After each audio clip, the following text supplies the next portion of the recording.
তো বন্ধুরা, শুভ বিবাহ ধারাবাহিকের আগামী পর্বের আপডেটের রিভিউ নিয়ে চলে এসেছে জলসা আড্ডায়। তো বন্ধুরা, প্লিজ আর দেরি না করে গল্পটি দেখতে থাকো।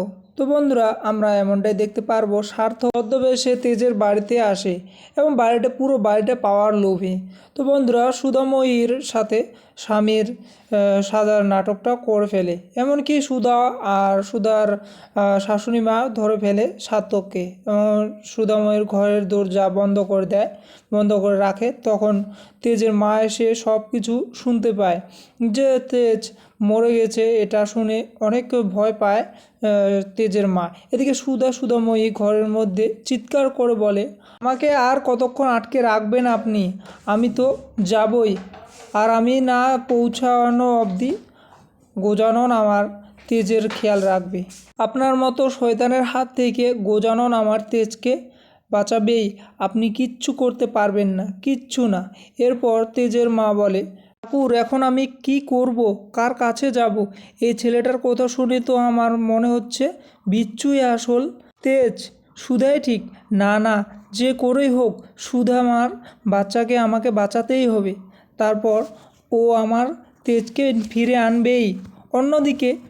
অন্যদিকে চুমকি বিচ্ছুকে বিয়ে করার জন্য পাগল হয়ে ছুটে আসে। তখন পাড়ার কাকিমাগুলো বলে, চুমকি তুই যাস না, এ সব সর্বনাশ হয়ে গেছে। চুমকি বলে, কি হয়েছে? এরপর চুমকিকে পাড়ার কাকিমাগুলো বলে দেয় যে গ্রামের প্রধান বিচ্ছুকে মেরে ফেলেছে, তুই আর ওখানে যাস না। এরপর শুনে চুমকি চিৎকার করে বলে ওঠে, না, আমি বিশ্বাস করি না। আমি কাউকে ছাড়বো না, আর আমি কাউকে ভয় পাবো না।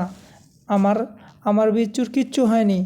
আর কাকিমাগুলো বলে যে না, বিচ্ছুকে মেরে ফেলেছে, এবার তোকে পেলে তোকেও মেরে ফেলবে।